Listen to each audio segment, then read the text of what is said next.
ሳሮን አየልኝ ምን አጋጠማት? የፊት ጥርሶቿ ወልቀዋል። በተደጋጋሚ እያለቀሰች ቪዲዮ ትሰራለች። ራሴን አጠፋለሁ የሚል ቪዲዮም እያየው ነበረና ሰላም እንዴት ናችሁ? ከሰሞኑን የሳሮን አየልኝ ሁኔታ ያስተዋላችሁ ሰዎች አላችሁ። አብዛኞቻችሁ መናገር አልፈለጋችሁም። አይ ቲንክ እሷም እንዲወራ አልፈለገችም መሰለኝ ያለችበትን ሁኔታ። ከዚህ ቀደም የሆነች ልጅ ቪዲዮ ሰርታ ከልጅቷ ጋር ተጣልታለች። ለምን ስለኔ ታወሪያለሽ ብላና ሳሮን ምናልባት ይሄ ቪዲዮ ላንቺ ከደረሰ በሽታውን ያልተናገረ ሰው መድኃኒት አይገኝለትም ነው የሚባለው አይደለም? ምናልባት ይህንን ያደረግሽ ያለሽው ለክብርሽ አስበሽ ከሆነ ቅድሚያ መስጠት ያለብሽ ለራስሽ ነው። አሁን ያለሽበት ሁኔታ ጥሩ እንዳልሆነ ሁላችንም እንገነዘባለን። ትንሽ ወደኋላ መለስ ብዬ የእሷን ቪዲዮዎችንም አንዳንድ ነገሮችንም ለማየት ሞክሬ ነበረ እና ከኢትዮጵያ ከወጣች በኋላ ቱርክ ሀገር ላይ ታስራ ነበረ።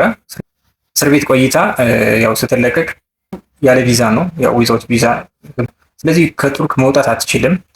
ምናልባት ከቱርክ ለመውጣት ያላት አማራጭ ሁለት አማራጭ ብቻ ነው። አንደኛው በቱርክ የሚገኘውን የኢትዮጵያ ቆንስላ ጽሕፈት ቤት አናግራ ወደ ሀገሯ ዲፖርት እንዲያደርጓት እንዲመልሷት ማድረግ ነው። ሁለተኛው ደግሞ እንግዲህ ህገወጥ በሆነ መንገድ ቦርደር ክሮስ አድርጎ ወደ ሌላ ሀገር መሻገር ነው ያላት አማራጭ። እንደኔ ግን ከሁለቱ የመጀመሪያውን አማራጭ ብትወስጂ እና በቱርክ የሚገኘውን የኢትዮጵያ ቆንስላ ጽሕፈት ቤት አናግረሽ ወደ ሀገርሽ ቢመልሱሽ። ምክንያቱም ጤና ይቀድማል። የሰው ልጅ ከምንም ነገር በላይ የሚቀድመው ጤና ነውና። ከዛ ውጭ እንግዲህ እኔ የተመለከትኩት ነገር በህገወጥ መንገድ ቱርክ ላይ መቀመጧ ብቻ ሳይሆን አላስፈላጊ የሆነ ግንኙነት ውስጥ እንደገባች እና የሆነ የቱርክ ዜግነት ያለው ሰው ሪሌሽን ጀምራ አብራ እየኖረች እንደሆነ ከዛም በኋላ ግን በጣም ዲፕሬሽን ውስጥ እንደሆነች በተለያየ ጊዜ የተለያዩ ምልክቶችን እየሰጠች ነው የቆየችው። ስታለቅስ ዲፕሬሽን ውስጥ እንደሆነች ስትናገር ምናምን፣ ግን አውጥታ ደግሞ መናገር አትፈልግም። ሶ እኔ የሚመስለኝ ምንድን ነው የሆነ አካል ከቱርክ መውጣት እንደማትችል እና ቪዛ እንደሌላት አውቆ እያሰቃያት ያለ ይመስለኛል። እና ምናልባት ይሄ ቪዲዮ አሁንም በድጋሚ ከደረሰሽ በጣም ብዙ ሰዎችን ጠበቃዎችን ልታናገር ትችላለሽ። የኢትዮጵያ ኤምባሲ አንቺ በአካል ሄደሽ እንኳን ማናገር ባቺ ቱርክ ያሉ ሰዎች አንቺን ሊያግዙሽ ይችላሉ ብዬ አስባለሁኝ።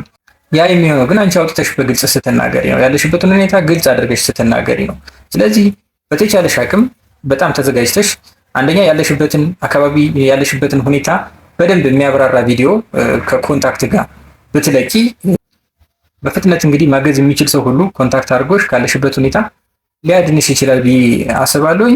ከዛ ውጭ ግን አሁን ካለሽበት ሁኔታ የከፋ ነገር ውስጥ ትገቢያለሽ፣ በጣም በጊዜ ነገሮችን ማስተካከል ካልቻልሽ ማለት ነው። የሆነ ቪዲዮም እያየሁ ነበረ ላይቭ ሪካርድ እና የፊት ጥርሷ የወለቀ አይነት ስሜት አለው።